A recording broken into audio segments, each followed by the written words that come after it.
Welcome to Get Real with Brian Stuckey, an all-new program to get you real information about how real estate affects you, your family, and your community. Brought to you in part by Bankers Network Corporation. And now, Brian Stuckey. Good evening, welcome to Get Real. I've got a fantastic program for you today. I got a lot of four first-timers, never been on my program before. I'm excited. They're outstanding people, and let you know who's going to be on. On the property page segment, Dafna Mizrahl is my guest, and she's going to be talking about cultural diversity in transactions going on here in Silicon Valley. So I'm looking forward to interviewing about that. By the numbers segment, I have McCoy. Do you wonder what you're going to do with the lost money that you've had in your investments? Michael's going to give you some tips what to do. Next, I have in the weekly spotlight Nancy Kincaid. She's an author with this book, Eat, Drink, and Be from Mississippi. I'm going to talk to her about the book, but also what it's like to be an author and some of the requirements in order to go ahead and be successful like she is. And then finally, in lifestyle segment, Going Green, Kurt Anderson's my guest. He's an architect. We're going to talk about going green, which is very natural here in California. But first, the property page segment.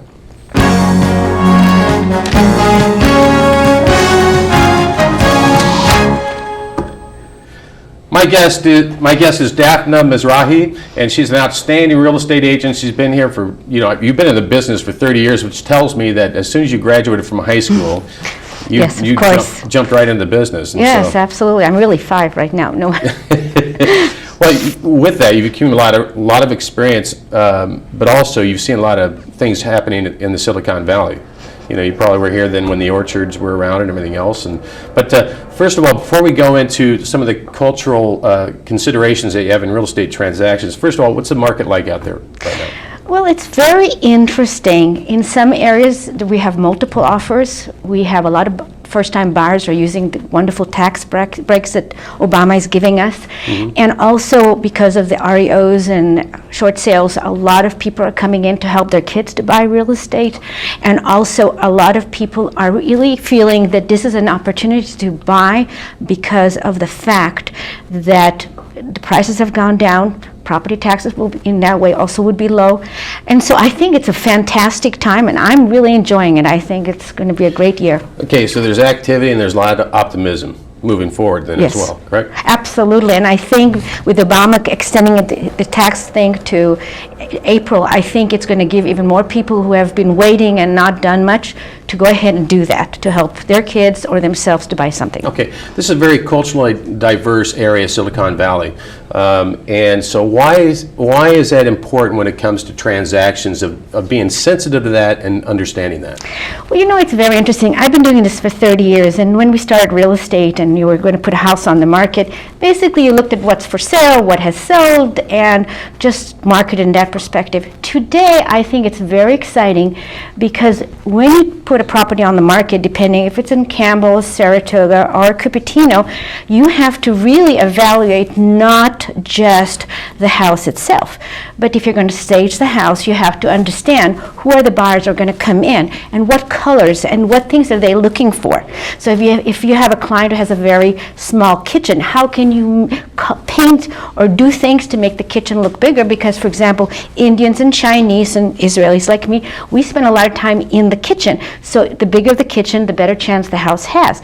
Then from a perspective of when you put the house on the market from an advertisement point of view, you have to look at it. Some cultures look at certain different things, like for example, as you know, schools are very, very important. Mm-hmm. But some people are looking for schools that have ESL, who have diversification from a Japanese or whatever. So all those things from a marketing point of view, either you're representing the buyer or the seller, it's very important to put that into the marketing of that property. It'd be interesting because you can't make everybody happy, though, when it comes to colors and everything else. And so I know in Cupertino, there's a heavy Asian market there. So I'd assume that you would kind of lean towards that. Is that not correct? That's true. We have right now a very large community of people from India. Mm-hmm. But the truth of the matter is you want to combine the normal things. Like, for example, if you have a property which is very interesting for Asians. Some things are from feng shui point of view doesn't work, and from an Indian point of view it works. Okay. So sometimes it's very, very difficult to kind of look and say doing that. But I think many things, for example, if you take Indians and people from other countries, in many ways they're afraid of fixer-uppers, for example, because in other countries building things and correcting is very, very expensive. So sometimes it's better in that particular culture to fix the property to an ability where they can move into it, rather than if a seller says to me, let's now fix it, I would say, you might be leaving some money on the table. Okay. Well, good. Dafna, it was very short, believe it or not, we're already finished, and I just feel like we're getting started here, but thanks for coming on the program. If you have any questions for Dafna or any of my guests, by the way, you can get a hold of me at brian@4bestloan.com or 408-269-8366, and I'll make sure that you can get a hold of someone like Dafna. Thank you very much. My pleasure. Coming up next, we have By the Numbers and Michael McCoy.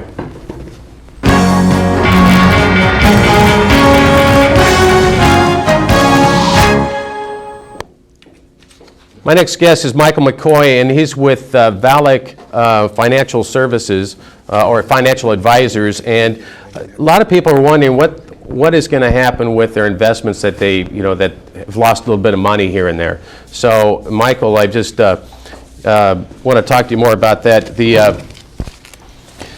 lot of people are concerned. I know that I've had to watch my investments go down a little bit. A lot of people thought that they should just move things out completely. They almost like mattress money, put it on the bed, but not do anything with it.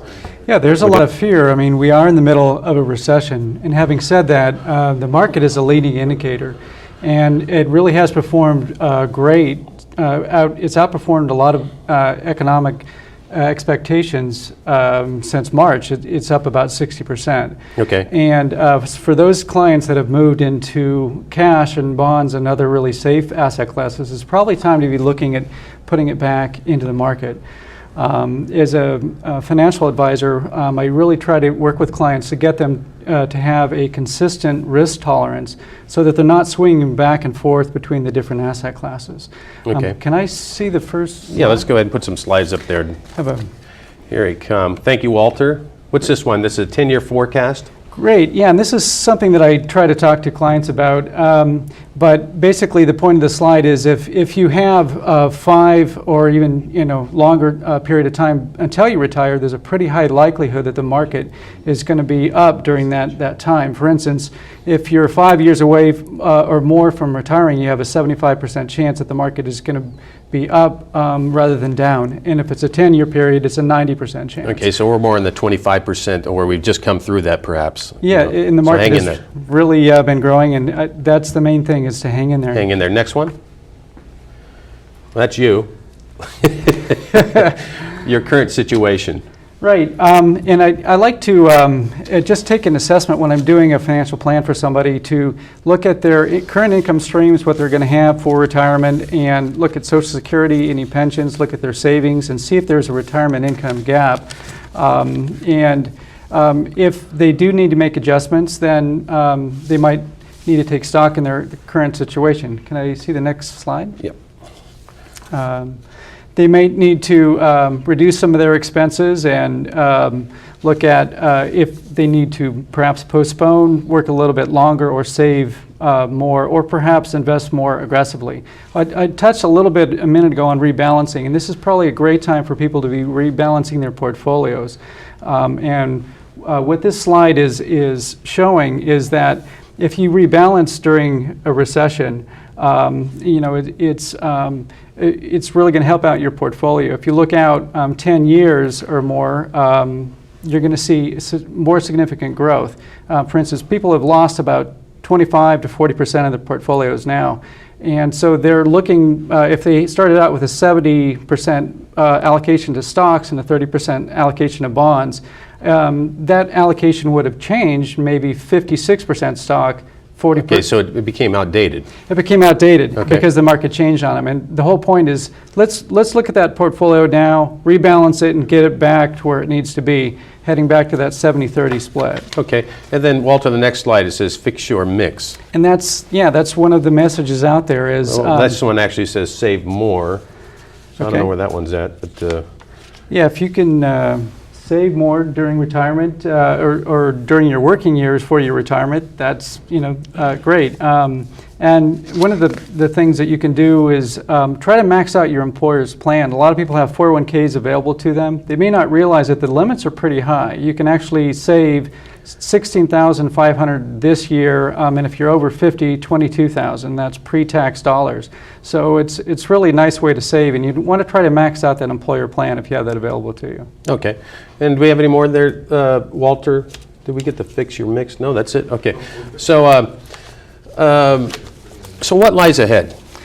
Well, do you think? I'm pretty optimistic about the market, and I know that it is recovering in advance of where we are economically. But having said that, it has a really strong history of rebounding. We've seen 60% growth year to date. One thing that clients really ask me about is annuities, because they've been really burned in their portfolios, and they feel emotionally about it. They've lost 40% of what they've had, and they're wondering, is there a way to invest so that they're guaranteed against other losses? And one thing that I usually bring up is annuities. Annuities come with a protection feature, and they may have a bad name with regards to expenses and things like this, but people that are looking at retirement, particularly that are people that are over 50, they're thinking about ways to invest their money and keep it safe, let it grow in the market, and annuities can be great for that. And so that's a more in-depth conversation, but it's just something to think about. Yeah, no, it's interesting. When it gets right down to it, there's a lot of novices like myself who just put a lot of trust in financial advisors like yourself. And it's just like, hey, I've got this much money, go ahead and make these decisions for me. Do you feel comfortable doing that with people like me? Absolutely, and to me it all comes back to having a written plan, sitting down and talking about the goals and where you want to go with regards to your retirement and meeting certain goals along the way, and looking at the available income streams. But by all means, sit down with a financial planner and go through the process of having a written plan that can be updated each year as things change. But at least the goals are on one paper and one format, and people are looking at that and saying, okay, this is what I want to accomplish. And then the financial planner can step in and say, here's how you can accomplish those goals. But it all starts with a plan. Great. My guest has been Michael McCoy. He's a financial advisor for VALIC Financial Advisors. And thank you for being our guest here today, Michael. So it's if you have any questions for Michael or any of my guests, get a hold of me, Brian, at 4bestloan.com or 408-269-8366. Next, we have the weekly spotlight. I'll be interviewing Nancy Kincaid. We'll be right back.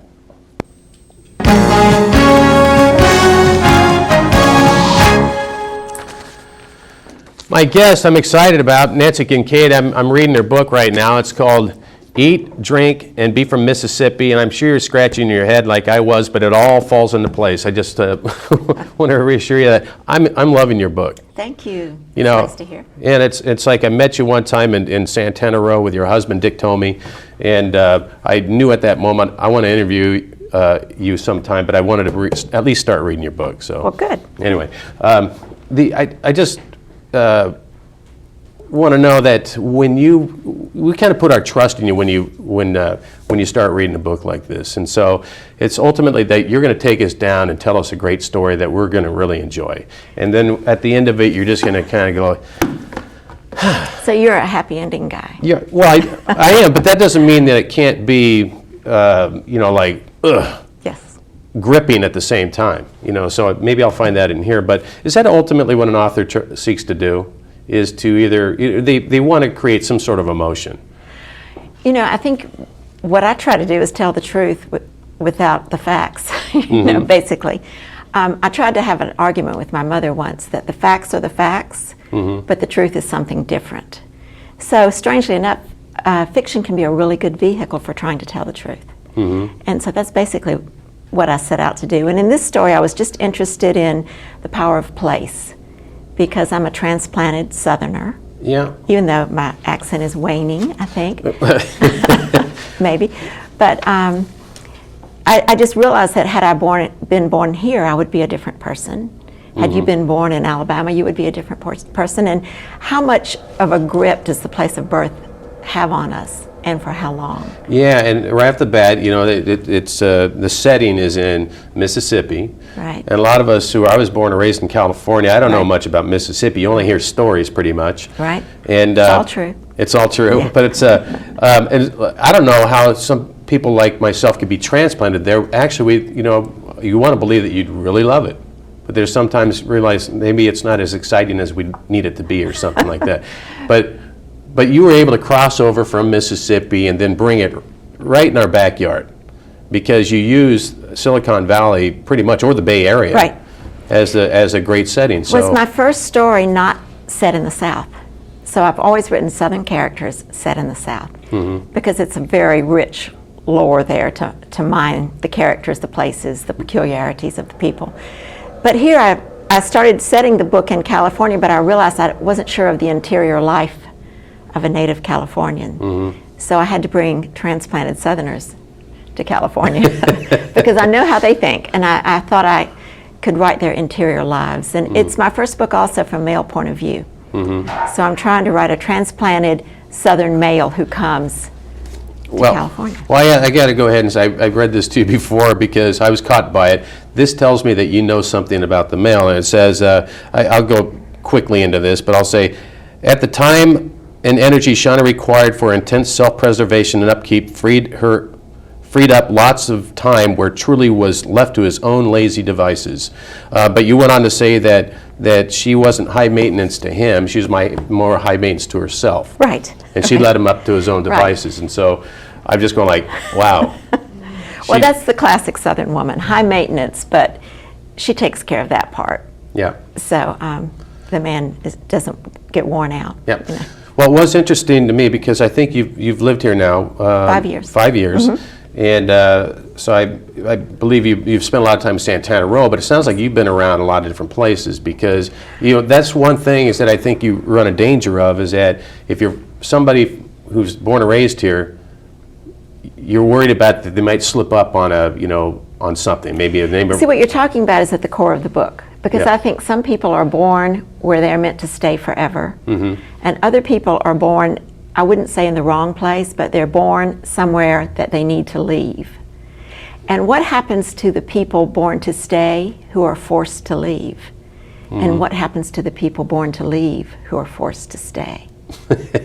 And so that's what the book really, the core of the book is about, which is what you're talking about. But as for myself, I've moved so many times, and I'm always waiting for the next move. Well, I did do a Wikipedia before I came here, and these are the places that you've lived. You've lived in Tallahassee, Texas, Panetta, Texas, Auburn, Alabama, Richmond, Virginia, Blacksburg, Virginia, St. Petersburg, Texas, Perrysburg, Virginia, Tuscaloosa, Alabama, Greenville, North Carolina, Laramie, Wyoming, Decatur, Alabama, Charlotte, Boston, Massachusetts, Honolulu, Austin, and San Jose. Right, and you might have left out a few, but yeah.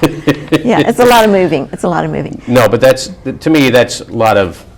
There's a And lot- yet, I lot think there. my identity always is that I'm the Southern person in whatever place it is. And that's interesting to me.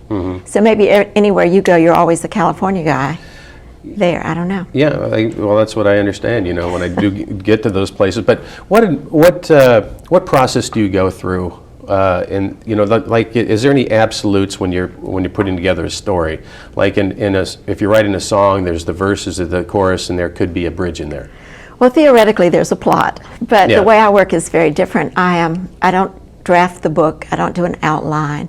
The characters sort of present to me, usually with dialogue, and it's like I'm an eavesdropper, and the characters present the story to me, and I just transcribe more or less. I don't know how the story will end. I kind of know what the problem is at the core of the story, and I just write into the problem, and then I see what happens from there. It doesn't sound very scientific, but that's. Is it a painstaking task, or is it just come natural for you? It's a pleasure. Is it It's a pleasure? So, it's a pleasure. but some people talk about writer's block and everything like that. Now, I don't have writer's block, but there are times I should, Okay. and I just keep going. We only got about a minute left, but I do want to mention that you do have a book, Pretending the Bed is a Raft. You have some very interesting names, by the way. And but that also went into a movie, My Life Without Me. Yes. Is that a writer's dream or a nightmare that their book is going to... You know, it was a fabulous experience. They did take my book and they had a screenwriter adapt it. So she took a lot of liberties. She added characters. She de-Southernized it. It was set in Alabama. She reset it. She thought in generic America because she was a Spaniard. But it was filmed in Vancouver. It's very European. But it's a great film, and I think she did a good job. Yeah, well, see, that's why I mentioned, is it a writer's dream or a nightmare? Because sometimes if they take away too much from what you did, that they can be disappointing. Well, it's not my story, but I just had to accept that. Yeah. But- Well, Nancy, I want to thank you for coming on the program. We know that you and Dick have a home in Honolulu, and I Yes. think you're going to be going there pretty soon. We are, And I just want to thank you for gracing San Jose with a lot of class, integrity, and eloquence, and that's it's been a pleasure. Thank you. It's been a joy. It's All been right. a joy. Thanks. My guest has been Nancy Kincaid. I want to encourage you to get her book. It's called Eat, Drink, and Be from Mississippi. I haven't read the whole thing, but I'm telling you, I love the journey I'm going on right now in reading this book. And so if you have any questions for Nancy or any of my guests, get a hold of me at Brian at 4Best Loan or 408-269-8366. We'll be right back with the lifestyle segment and Kurt Anderson.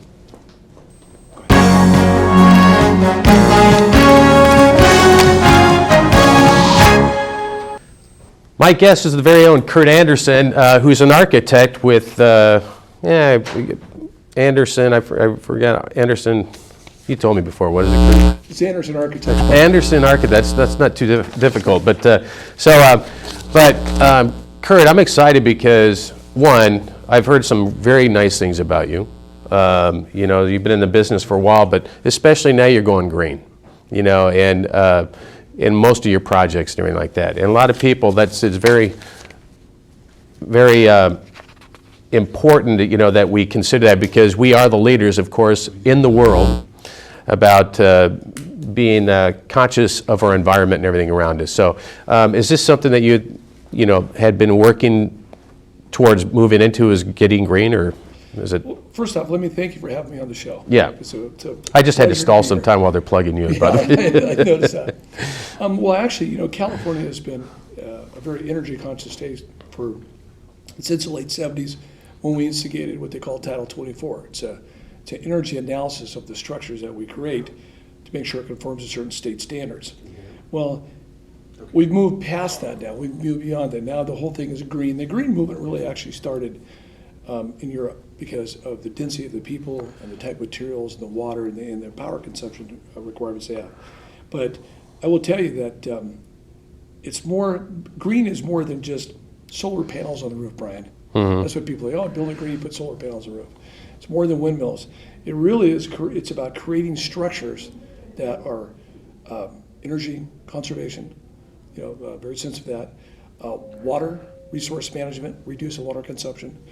But it's also about using materials in the building that helps promote a healthy interior. Mm-hmm. Very, very important to the occupants and the users of those buildings. Yeah, and it's interesting because you and I spoke before you coming on the program, and I know somebody who shredded up their blue jeans, and they put those, and that's insulation in the walls, and that's a lot of people don't even think about doing that. But what are some things that you think that people can do besides solar panels, which is like what you think about?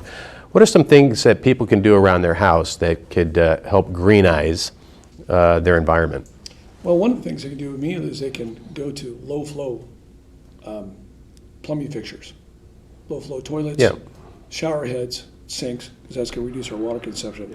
Brian, I got to tell you, I think in the next 20 years, California is going to be very pressed with power and water, and so we really got to do whatever we can to reduce those requirements.